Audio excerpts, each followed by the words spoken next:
Hey guys, so I wanted to do a recap of my summer capsule wardrobe because it did not go very well. It's probably the worst capsule wardrobe that I've done yet, and that's mainly because I didn't properly plan for the weather. So I was expecting a pretty nice, hot summer with maybe occasionally cooler days.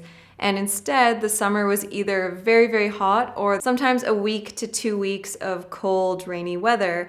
So a lot of my clothes weren't appropriate for that. I also didn't really have appropriate shoes for really rainy weather. So as a result, I did have to change some things and switch some things out. Basically, I ended up wearing the black pants a lot because they were perfect for colder weather, they were super comfortable, and I'm really happy that I included those. I do think it's important to consider that there are other kinds of weather that you might get in your capsule wardrobe, but if the weather ends up being not at all what you expect, you might have to completely rethink your capsule wardrobe. And that's why I wanted to do this recap. It's important to be flexible with your capsule wardrobe. Don't force yourself to stick to your original plan if it's not working.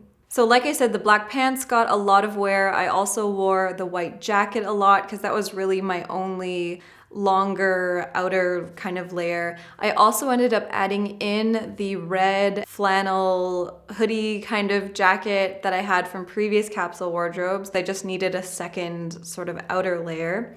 I also swapped out the black heels for the beige wedge booties because, again, I didn't really have any shoes that were appropriate for rainier, colder weather. So those ended up working really well, and I did wear them quite a lot, even though they're not very summery shoes. So unfortunately, I didn't get to wear my sandals a whole lot, but I still did on the really hot days. And near the end of the season, so currently, I've basically had kind of a mix of a summer and my fall capsule wardrobe. Because it got cold a lot sooner than I was planning, I had to start bringing in some more fall pieces like my jeans and the gray boots, just so that I had a few different options for those colder days.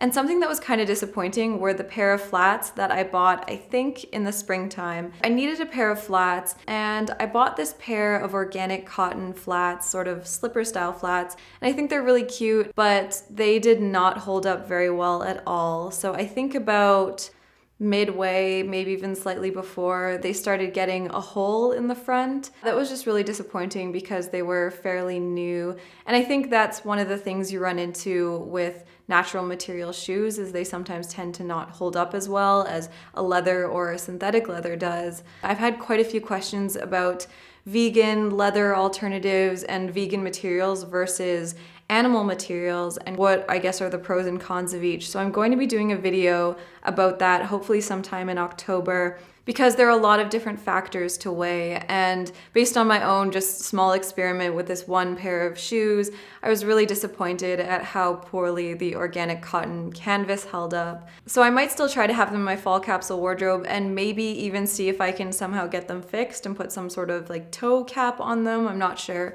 but I'll see how that goes. But if I have a big hole in the shoe, they're really not going to hold up so well because it does get pretty rainy here. So that was just my quick little update, but I wanted to share this because I've seen comments and things online of people basically talking about how they felt really bad that they weren't able to stick to their capsule wardrobe, or that they had to change things, or that they felt like a failure because they had planned it poorly. And I just want to say that this is a learning experience, and there's definitely going to be things that you get right and things that you get wrong. And I actually think you learn a lot more from the mistakes you make, because like my capsule wardrobe, I started off thinking that it was going to work so well for the summer and I was really excited about it, but then when I actually got into the summer and I realized that it really wasn't planned very well and that I maybe need to take more consideration into having more flexible weather kinds of pieces. So it was a really good learning experience. Don't worry about switching things out if they're not working or adding more things in. It is your capsule wardrobe and your journey and your experience. And so you can make it the best for you. And it really doesn't matter about sticking to the rules. Like, definitely don't force yourself to stick with your capsule wardrobe just because that's what you originally planned. So yeah, I just wanted to share this experience and I hope you learned something from it or you can maybe relate to it. Let me know down below how your summer capsule wardrobe went, if it went really well or if maybe like me it didn't go so well. I love reading your comments. Thank you guys so much for watching and I'll see you in the next one.